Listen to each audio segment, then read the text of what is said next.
Halo kawan, selamat datang kembali di Dimensi Film. Kali ini saya akan membahas sebuah film berjudul Focus. Focus merupakan sebuah film bergenre romantik komedi yang ditulis dan disutradarai oleh Glenn Ficarra dan John Requa. Film ini dibintangi oleh Will Smith, Margot Robbie, Rodrigo Santoro, dan Adrian Martinez. Film berdurasi 104 menit ini mendapat penilaian 6,6 dari 10 di situs IMDb. Fokus berkisah tentang seorang penipu ulung bernama Nicky Spurgeon atau Will Smith yang bertemu dengan seorang wanita bernama Jess Barrett atau Margot Robbie dan mengangkat Jess sebagai muridnya. Semakin lama keduanya pun jatuh cinta hingga akhirnya mereka berpisah dan bertemu kembali beberapa tahun kemudian. Bagaimana kelanjutan nasib keduanya? Sebelum memulai cerita, saya mengingatkan bahwa konten ini berisi full spoiler dan menyarankan Anda untuk menggunakan headphone atau sejenisnya agar dapat lebih fokus mendengarkan alur cerita film ini. Baiklah, langsung saja kita masuk di alur ceritanya. Film dibuka dengan berlatar belakang sebuah restoran di hotel. Di sana terlihat pria bernama Nicky sedang duduk di sebuah meja dan melihat seorang wanita yang nampaknya tidak nyaman dirayu oleh seorang pria. Wanita itu menghampiri Nick. Mereka pun kenalan dan wanita itu bernama Jess. Nicky. Setelah berbincang lama, Nick ingin mengantar Jess pulang. Namun ternyata Jess menginap di salah satu kamar hotel tersebut. Mereka pun pergi ke kamar.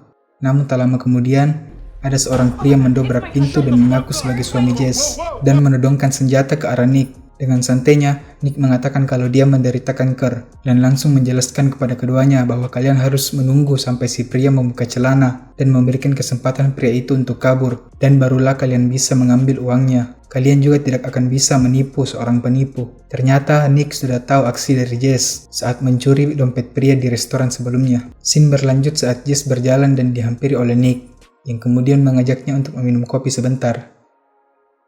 Di situ Nick bercerita tentang kehidupannya, bahwa dia terlahir dari keturunan penipu, mulai dari kakek hingga ayahnya, kemudian diturunkan pula ke dirinya.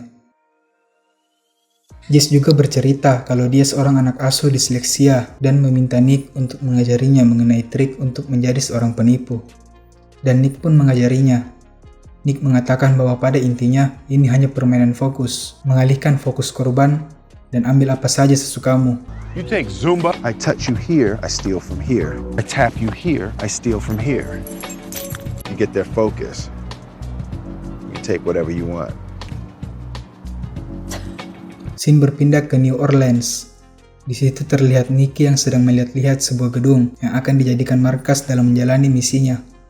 Scene berlanjut ketika Nicky dan Jess bertemu di sebuah restoran. Di sini Jess mengatakan kalau dia ingin bergabung dengan Nick.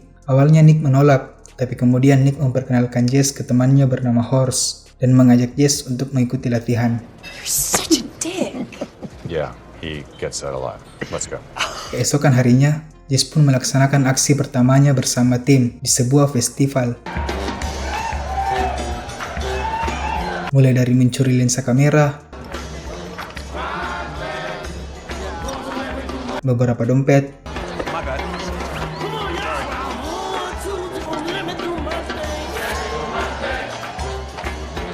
tas, hingga jam tangan.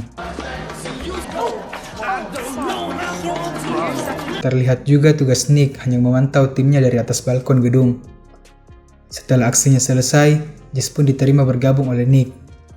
Congratulations, you're a criminal. Malam harinya, Nick menjelaskan bahwa ada banyak sekali cara untuk menipu, mulai dari permainan kartu hingga mengambil kartu kredit. It's my husband. I'll kill you! Married guys are the best. Nick pun mempertemukan Jess dengan temannya bernama Farhad, yang juga ahli dalam Her menipu. name is Jess Farhad. She's our intern. Right here. Kembali ke gedung yang telah disewa sebelumnya, Nick menjelaskan kepada Jess bahwa di sini tempat barang hasil curian dijual kembali. Jess tertarik pada sebuah kalung yang indah, namun Nick melarangnya. Sell everything. Take no chances.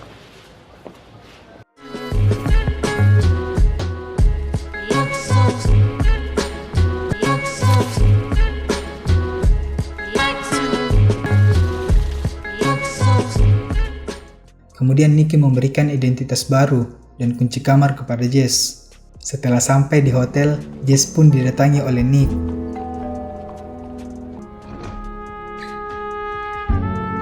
Scene berlanjut saat Jess dan Farhad duduk di suatu meja makan. Tak lama kemudian, mereka melakukan aksinya lagi. Diawali dengan Farhad yang akting terkena serangan jantung untuk pengalihan, dan tim yang lain melakukan pencurian dengan sangat rapi dan terstruktur. Wandering hands.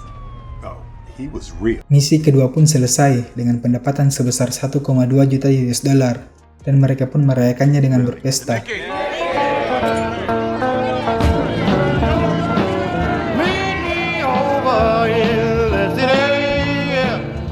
Setelah pesta, Horst pun memberikan uang sebanyak 1,2 juta US dollar tersebut kepada Nick dan menyuruh untuk menjaganya serta melarangnya untuk bermain judi. Keesokan harinya, mereka berdua pergi ke suatu pertandingan rugby dan duduk di kelas teratas tempatnya para miliarder. Saat pertandingan dimulai, karena Jess tidak mengerti dengan permainan tersebut, Nick pun mengajaknya untuk bertaruh dengan tebak-tebakan. Mulai dari menebak siapa penonton yang menangkap hotdog, hingga menebak berdiri tidaknya penonton yang gemuk saat bersorak. Kelakuan keduanya itu ternyata membuat salah satu penonton di dekatnya bernama Lee Yuan tertarik dan ikut dengan permainan mereka. Permainan pun dilanjutkan oleh Nick dan Lee Yuan karena Jess kurang paham dengan permainannya. Mereka menebak tim mana yang mendapat penalti berikutnya dengan taruhan $1,000. Number 77, I'm all there. Okay, 5,000. Permainan selanjutnya yaitu menebak pemain awal mengoper bola atau lari dengan taruhan $5,000. Dan Nick pun kalah. Saat ingin mengambil minuman, Nick ditahan oleh Lee Yuan yang masih ingin bermain. Mereka pun melanjutkan dengan taruhan $10,000. Dan Nick pun kalah lagi. Nick mulai emosi dan kini dia melanjutkan dengan taruhan $50,000. Dan lagi-lagi Nick kalah. Nick semakin membara hingga akhirnya dia menaikkan taruhan menjadi $100,000.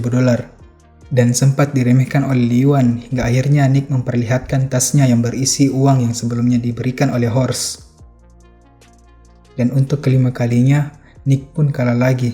Nick terlihat lemas dan Jess sudah tidak tahan lagi dengan situasi tersebut. Namun, saat ingin pergi, Nick pun kembali mempertaruhkan semua uangnya yang senilai 1,1 juta US dollar. Dengan cara mengambil kartu, siapa yang tertinggi maka dia yang menang. Dan untuk kesekian kalinya, Nick kalah yang membuat Jess terduduk lemas. Kemudian keduanya pergi, tapi terdengar suara Lee Yuan yang mengatakan, "Itulah yang terjadi bila kau bermain dengan jagoan." Yang sontak membuat langkah Nick terhenti dan kembali. Dia pun meminta menggandakan taruhan dengan tebakan, memilih salah satu pemain di lapangan menggunakan teropong, dan Nick yang akan menebak nomor pemain itu. Namun Lee Yuan menolaknya. Nick pun memberi kemudahan dengan cara Jess yang akan menebaknya. What? Lee Yuan pun mengambil teropongnya dan memilih salah satu pemain. Setelah memilih, kini giliran Jess untuk menebak. Dan dia melihat Farhad yang dimana dia juga ikut bermain di sana. Jess pun memilih nomor punggung Farhad, yaitu 55. Number 55. Dan tebakan Jess benar. I'm right? Am I right? Yes, you're fucking right. Mereka berdua pun keluar dengan membawa uang senilai 2,2 juta US dollar. Saat di dalam mobil, Jess tak percaya akan kejadian itu. Dan Nicky menjelaskan bahwa kalau dia sudah mempengaruhi Lee Yuan selama seharian melalui pemrograman alam bawah sadar dengan melihat angka 55 sepanjang hari, mulai dari di lift, pin penjaga pintu hotel, tato PSK yang dikirim Nick, dan perjalanannya menuju stadion yang dipenuhi dengan pendukung angka 55. Bahkan dia melihat foto Farhad di sebuah mobil box yang melintas di depannya. Semua disugesti dengan angka 55. Jess sangat takjub, tapi tak lama kemudian mobil menepi dan Nick memberikan uang $80,000 kepada Jess. Kemudian pergi meninggalkannya tanpa alasan, yang membuat Jess sangat sedih. What's going on? Answer me! Nikki!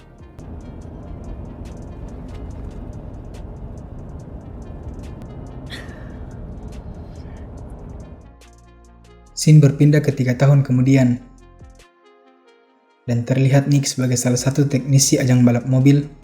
Kemudian Nick diundang makan siang oleh salah satu pemilik mobil bernama Mr. Garriga dan menawarkan Nick sebuah file berisi susunan atau algoritma bahan bakar bernama EXR.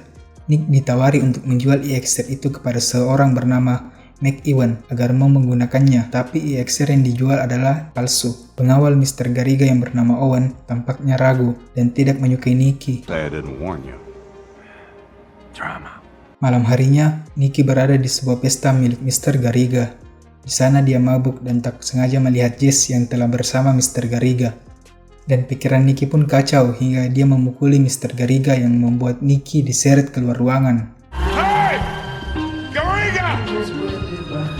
Something to say to me. Ow! Oh my God!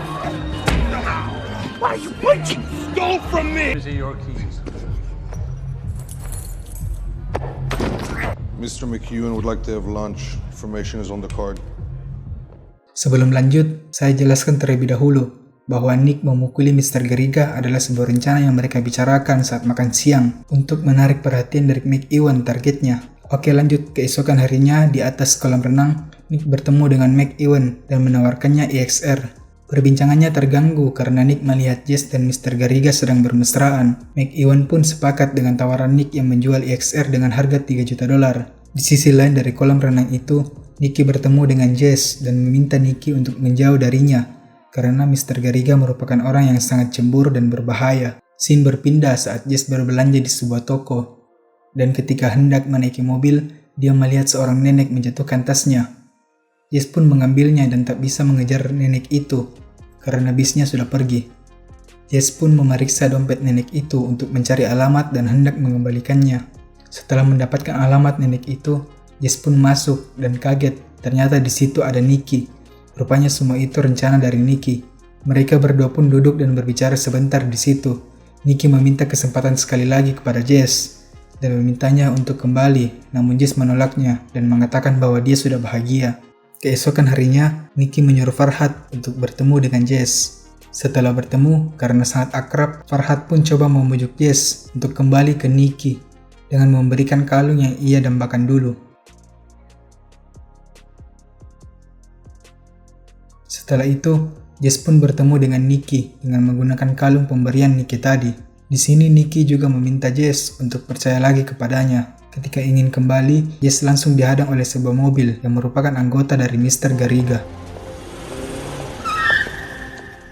Malam harinya, ketika Nikki hendak kembali ke dalam kamar, Nikki melihat Jess duduk di depan pintu kamar, dan Jess meminta Nikki untuk menenangkannya, dan Jess pun menginap di kamar Nikki. Esok paginya, Nikki ditelepon oleh asisten Mr. Garriga, yaitu Owen, di mana Owen curiga dan memeriksa kamar Nikki. Jess pun dengan lincahnya bersembunyi dari Owen yang sedang mengelilingi kamar karena takut hubungannya hancur dengan Mr. Garriga. Setelah Owen pergi, Nikki pun meminta Jess kembali ke kamar ini pukul 7 malam.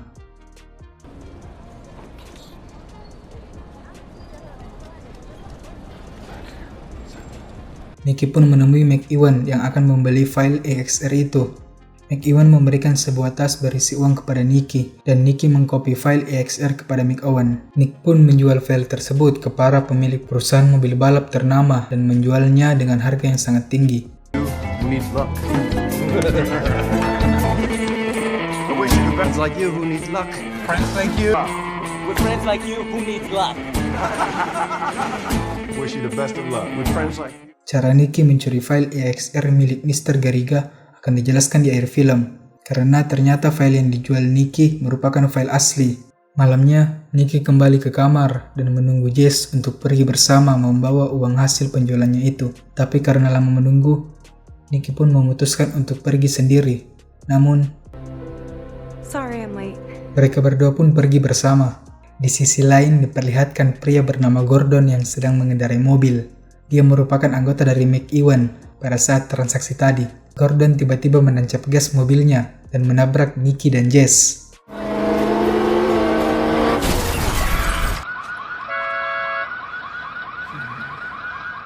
Scene berlanjut ke Nikki dan Jess yang telah diikat oleh Mr. Garriga. Ternyata Gordon juga merupakan mata-mata dari Mr. Garriga dan melaporkan aksi Nikki yang menjual file asli EXR ke banyak orang. Di sini Mr. Garriga meminta penjelasan kepada Nikki dengan menutup hidung Jess sebagai ancaman. Melihat Jess tersiksa, Nikki pun membuka mulut. Dia mengatakan bahwa semua memang ada hubungannya dengan Jess, tapi Jess tidak tahu apa-apa. Nicky meretas akun Mr. Garriga dan mengambil file EXR dengan bantuan temannya Farhad yang juga lihai soal urusan komputer. Nicky menyuruh Farhad memberikan kalung kepada Jess yang isinya sudah terdapat chip pembuka kode nirkabel. Dan saat Jess masuk ke kamar Mr. Garriga, di situ pula chipnya bekerja. Chip itu meretas data-data yang ada di komputer Mr. Garriga, dan Nicky pun mengunduh semua datanya. Mendengarkan penjelasan Nicky, Mr. Garriga malah tertawa.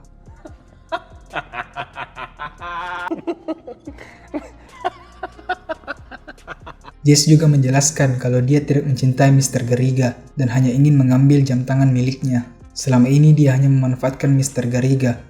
Kemudian Nicky mengatakan bahwa selama hidupnya Nicky hanya berbohong, dan sebelum dia ditembak oleh Mr. Garriga, dia ingin mengatakan satu hal dengan jujur. Saat dia mengatakan sekitar setahun lalu, dia langsung ditembak oleh Owen. About a year ago, I pick up the phone. Are you Nicky? I couldn't take another fuck. Get me out of it. Tak lama kemudian, Owen pun datang menyelamatkan Nicky dan mengatakan kepada Jess kalau dia takkan mati. Kemudian saat Owen memanggil Nicky dengan sebutan Mellow, di situ Jess sadar bahwa ternyata Owen adalah ayah Nicky. There we go. There's my boy. You die with the lie, Mellow, and you still just might. You're his dad? In the loosest fucking possible terms. By the way, you know I like you, honey. You can take a punch. Mellow adalah panggilan Nicky oleh ayahnya. Ketiganya pun pergi menggunakan mobil dan membawa semua uangnya. Tak lama kemudian, mobil menepi di dekat rumah sakit. Di sini Owen menceritakan tentang keluarganya. Love will get you killed in this racket. No place for that shit here. No happiness with that. You know how they say there's honor among thieves? Well, you're no thief, Mellow. You made your choice. Owen pun mengambil semua uang tanpa menyisakannya untuk Nicky, kemudian pergi meninggalkan Jess dan Nicky. See you Christmas. Mereka berdua pun jalan memasuki rumah sakit itu. Dan tak lama Nicky melihat jam di tangan Jess yang merupakan jam tangan Mr. Garriga. Mereka pun saling menatap dan tersenyum.